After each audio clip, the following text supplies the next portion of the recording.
Okay, so this is the template for the use case specification. So you're going to use this for an exercise later.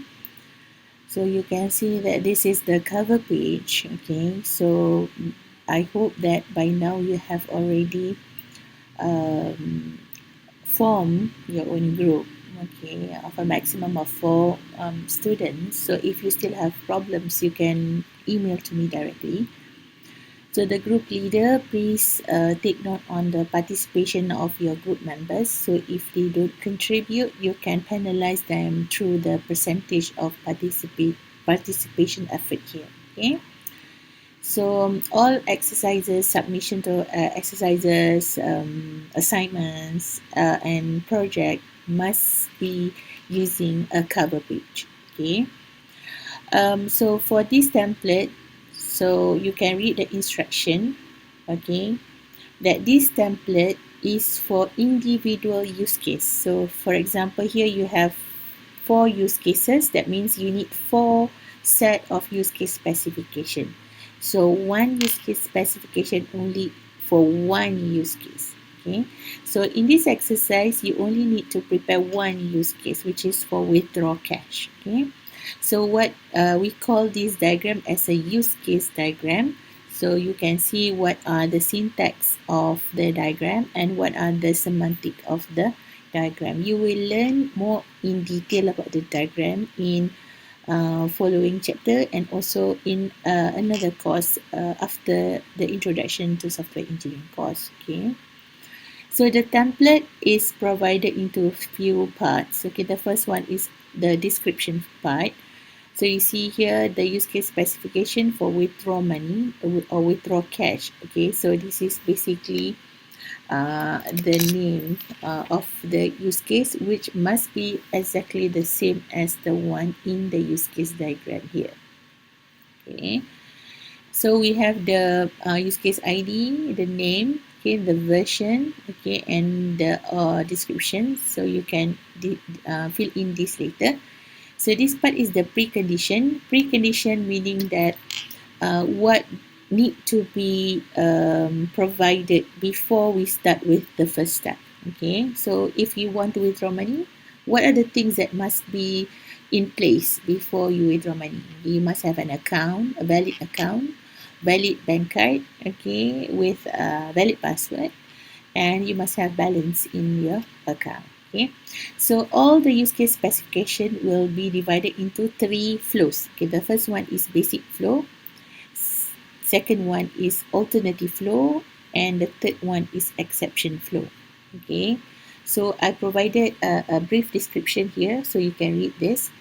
So the basic flow meaning that the user will execute step 1, then go to the corresponding system actions, and then step 3, and then move on to the following steps until it finish or completed its goal. Okay, so the template starts with the statements. The use case starts when. Okay, so you start writing your use case specification. So in this case, when the user enters his bank card, the ATM will verify the bank card, and there might be an exception. So an exception here is labeled as E1 for invalid card. So if the card is invalid, what will happen? Okay, so it will go to the invalid card part. So the system will displays error, invalid card, and ejects the bank card, and the use case end. Okay, so we go back to the main use case, the basic flow. If it is verified and it's valid, so the system prompts the user to enter PIN. Okay, so take note that basic flow meaning that all the steps are compulsory to be executed without any exception. If there is any exception, they will go to a different flow. Okay, so if let's say the second step, the third step, the user enters the PIN and the PIN is invalid, so it will go to another flow, invalid PIN. Okay, but if it is valid, okay, it will continue to the next flow. So that's how you write the specification. So at this point, we already know what are the flows, okay, and whether it will go to the exception flow or it will go to alternative flow. So normally how we differentiate that is that we can read this instruction, okay. So normally alternative flow, we don't consider it as an error, okay. It's just another selection or another option or another alternative flows, okay. So you try as much as possible to make these steps as complete as possible, okay, until the use case ends, okay, when, okay, maybe in this case the user gets his cash and receipt or card, okay, then it will be completed, okay. So again, you have to differentiate between the basic flow, the alternative flow, and also the exception flows. And finally, we have the post conditions. Okay, post conditions means after the use case ends, what will the user get, or what will the system update, what happened to the system, and so on. So you can put it in the post conditions, okay. So the following parts are considered as optional. So if you have any things that you want to state here, so you mention whether it has any business rule or it has any notes, okay. For example, you want, when you talk about ATM, when you want to withdraw money, there are certain type of cash, okay, that can be withdrawn, okay. So maybe you mentioned only 50 and 100 cash denomination will be provided, okay, and so on, okay. So try to find as much as possible, as complete as possible, all the exception flow and the alternative flow, okay. So that's all for the template. So remember that this is only for a particular use case. So that's why the name is use case specification. So in this case, the specification is for use withdraw cash use case. Okay. So let's continue with the lecture. Now we continue with the following diagram. Okay. Um, the next one is activity diagram. Okay, so this is not a proper way of introducing a diagram, but you will learn this activity diagram in the following topic. Okay, so in here, the diagram shows the process of eliciting requirements using activity diagram. Okay, remember what I said, we need to know the purpose of the diagram, what kind of information that it can represent. So in this diagram, first look at the syntax. Okay, what are the elements used in this diagram? Okay, as compared to the use case diagram just now. Now each one of these is, instead of eclipse, these are rounded rectangle, right? So it has additional shapes, okay. So this one is to represent the certain things, okay. So we have this diamond, we have the arrows, okay. So we have this line, okay. So this the syntax of activity diagram, okay. And we look into the meaning, the semantic of it. So what does this notation or the syntax, okay, or the shapes represent? Okay, this represent activity and this represent the start, this represent the end or the stop state, this represent the conditions, okay, and the arrows represent the flows, okay. And if the condition is correct, we have the label here, they call it as guide, okay, yes. If no, go to here. And we have these lines, okay. This one is called from one flow, we have another two flows coming out of one flow. So this is a fork line, and from more than one a flow, we combine it to one flow. So this is a joint bar. Okay, so this is a fork bar, this is a joint bar. Okay, so you can see there is for this diagram, the textbook use this line, okay, to represent the decomposition of an activity. That means this set of activities are actually inside this illicit requirement, and all these flows are actually under create use case activity, but this is not the standard notation of UML. Okay, the diagrams that we have seen so far, the use case diagram and activity diagram, they are actually defined by Unified Modeling Language, which the short form is UML. Okay, so you will be introduced to UML in the following topic, right? So this is not a common standard notation, which you don't see in any case 2. Okay, so for the purpose of the discussion, okay, so they use this symbol, but that's why we need to know the syntax. Okay, these coming from UML or not? Okay, so when we do elicitation, so we can conduct meetings, we make a list of functions, classes, we identify all the constraints, and if we need to prioritize, we use QFD to prioritize. If not, we just use informal prioritization for our requirements, and then we start to create use cases. So inside creating use cases, actually we have to define the actors, we write the scenarios, we complete the template, okay, and at the same time we prepare the use case diagram. So until all of this has been completed, then only we end the activity and we complete with the elicitation. Actually, the elicitation activity is much more complex than this. Okay, so this is only meetings again, so we have many elicitation techniques, so it's not an accurate representation of the whole process in elicitation. Okay, the next class that we're going to look, so these are just overview or introduction to diagrams that we're going to learn in the following topic. Okay, next one is class diagram.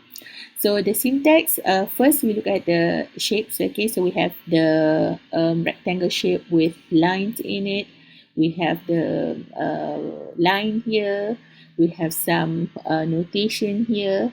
Okay, we have some numbers on the lines. Okay, so that's the syntax, or we say the notation. Okay, so what does this mean? So we have here the semantic of a class. Okay, the class name, the class attributes, and the behavior.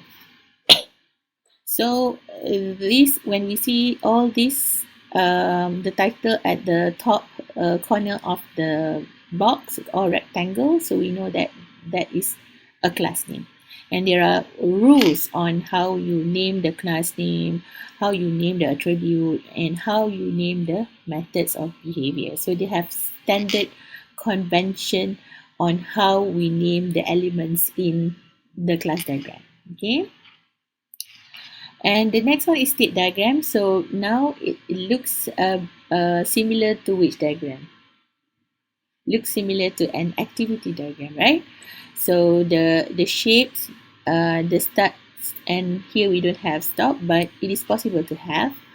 So now instead of an activity, the state also use a rounded rectangle, but the meaning is actually to represent a state rather than represent an activity. An activity is just like a process. You need an input, you need an output. Okay, so for a state diagram, okay, the purpose is to represent behavior of an object at different conditions or different stimulus, okay, and how it moves from one state to another state. For example, here we want to represent an elevator state. Okay, an elevator can be idle, that means it's not moving, or it can be moving up, it can be moving down, it can be checking, okay, state. Okay, so this is depending on the purpose of why you want to model the elevator. Okay, so from idle to move up or to move down, what are the trigger that makes it move from one state to another state? So you label it on the arrow. So from idle, if you get a request to go up, then the state of the elevator will change to moving up. Okay, so in here we have the rounded rectangle, we have the arrows, okay, and we have the label on each arrows. Okay, so these are the semantics, are the triggers. Okay, for example, you have the button on in the elevator to request to go up, okay, or the number that indicates a higher level, okay, that the elevator needs to move, okay, and we also have the start condition. Okay, another example here you can see, okay, so again we have the states, we have the transition, okay, and then we move on to analysis pattern. So when we analyze the information in order for us to represent it into some models, sometimes you may come across similar problems, similar occurring problems. That means it appear in many projects. Okay, for example, you want to store information about contact person. So you have similar information that you store or manage for a particular contact. Okay, so whenever you build a new system, you can use the same analysis or same pattern. Okay, or let's say in terms of authentication, you log in or log out from a system, a session. It is common to most of the existing systems. So you come out with some pattern so that whenever you want to reuse it, you can have the same design and solution. Okay, so it can speed up the development because you actually reuse existing analysis model, and also it can suggest you reliable solution because you already have the solution in at the first place. So now you just want to reuse the solution. So whenever we talk about patterns, so actually it's just more about documentation. So you document the pattern name, the intent, the motivation, the context, the solution, the consequences, the design, known users, okay, with some examples and related patterns. You can read more in this URL. Okay, this is a book on analysis pattern.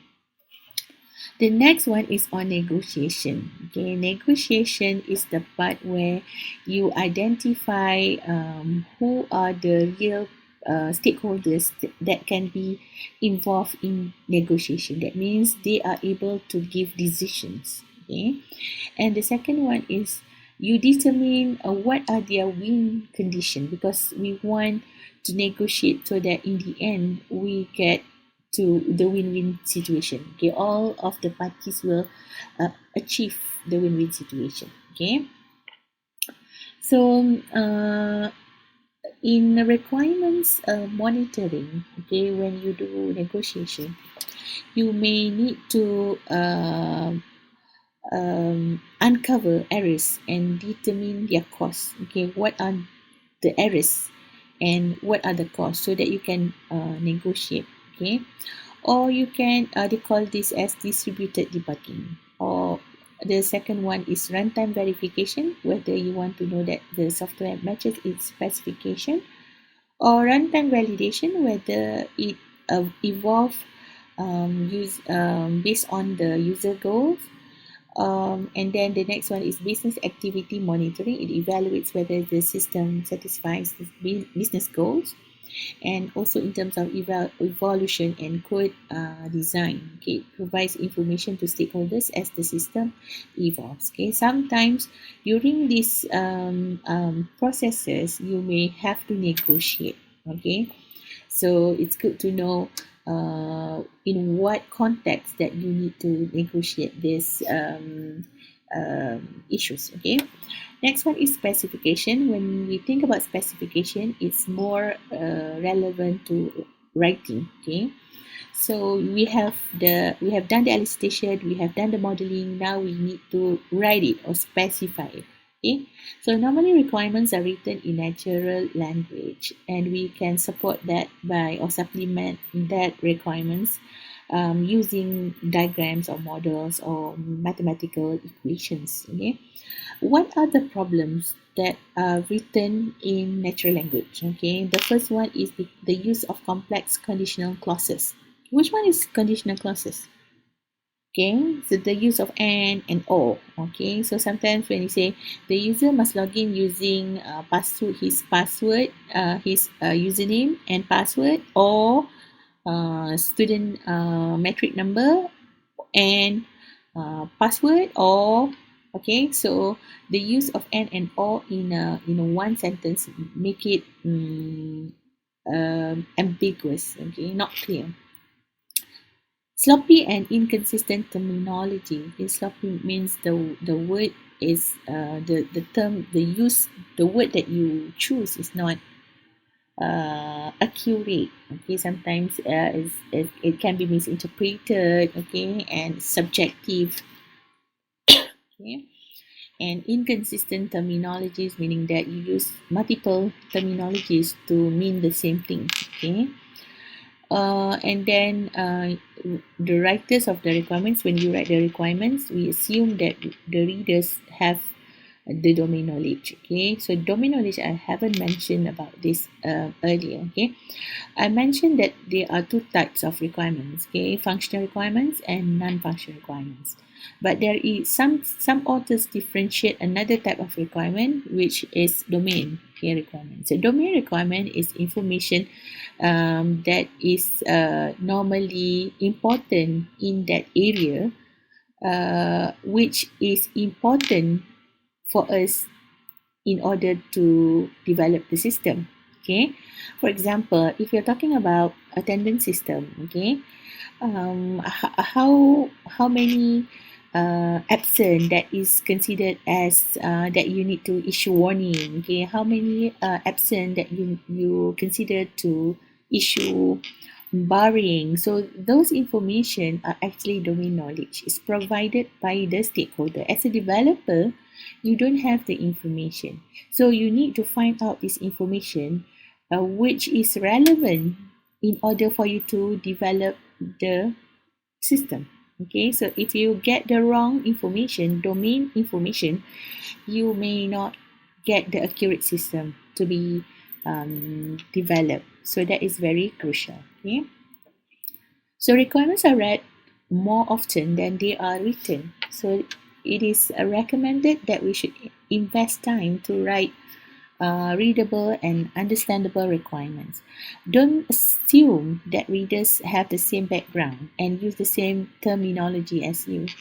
And when we write, always allow time for revision, review, and redrafting. So don't expect once you write, it's always accurate and complete. Okay, always revise and redraft the requirements. Okay, so normally we use standard templates to help us to produce a complete version of requirements.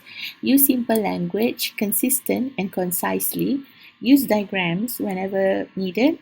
Okay, and use descriptions. Okay, when your requirements are incomplete. Okay, and for non-functional requirements, we have to specify requirements quantitatively so that we can later on test whether it can be achieved or not. Okay, so this is an example for software requirement specification. So this is actually the final outcome that is expected from requirements engineering phase. Okay, but for this course, we don't produce this software requirement specification.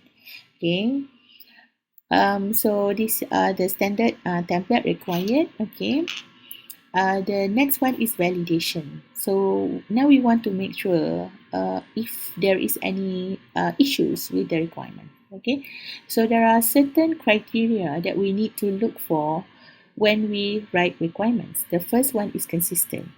Okay, does each requirement consistent with the objective? Is there any conflicts with other requirements? We also need to check the level of details. Have all the requirements be specified at a proper level of abstraction? That means when we write, is it at a sufficient level of details or not?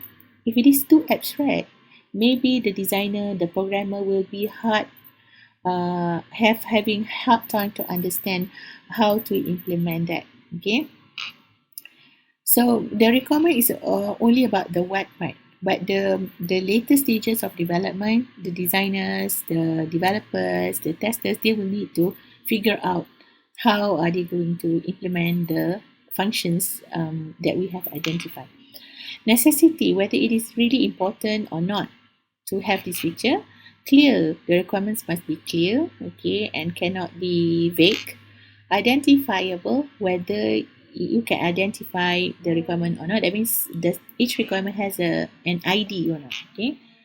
Achievable or feasible, whether that can be implemented, doable or not. Okay, within your constraint. Testable, when you write the requirement, does that requirement testable or not? If it is going to be implemented, so you can actually when you write, you can think about how that can be tested later. If you don't have any idea or you think that this cannot be tested, that means the requirement has some issues. Reflect, does the requirement model properly reflect the information? Does the information that you model, does that actually reflect the information that you get? Partitions, have you organized your requirements in an organized way or systematic way, or in a partition that can be understood? Okay. The use of pattern, have you considered to use patterns that are already existed so that you can have existing solutions readily available? Okay, so normally the project leader will detect or will identify what are the validation criteria that they need or they want to have in the project. So this is an example. So every time you write your requirements, it will be validated against this checklist. Okay, and the last part is on management. So requirements management is about managing changes of requirements for a system. For example, for the attendance system, okay. So maybe when at the beginning you have like between 20 to 30 requirements, but throughout the project, some of the requirements has been removed, changed, deleted. Okay, so you need to properly manage it because sometimes certain changes may give a big impact to the whole development project. Some may have minimal impact, so that's fine. But what if there is any change that can give a big change to the way the development will be developed? Okay, so that is going to be a huge risk to the system. Okay, so what are the things that are managed in the requirements management? One is the changes to the requirements. Second one is the relationship or the dependencies, okay, between requirements. Let's say requirement 1 depends on requirement 2, okay. So requirement 4 depends on requirement 10, okay. So those are relationships between requirements. Managing the dependencies between the requirements document and other document, okay, that means requirements 1 is linked to test cases in another different document, okay. So if the test cases has been changed, okay,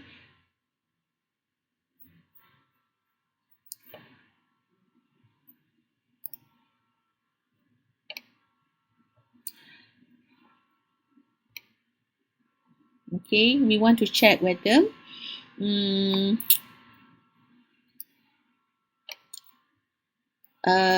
other parts that are related are also changed or not.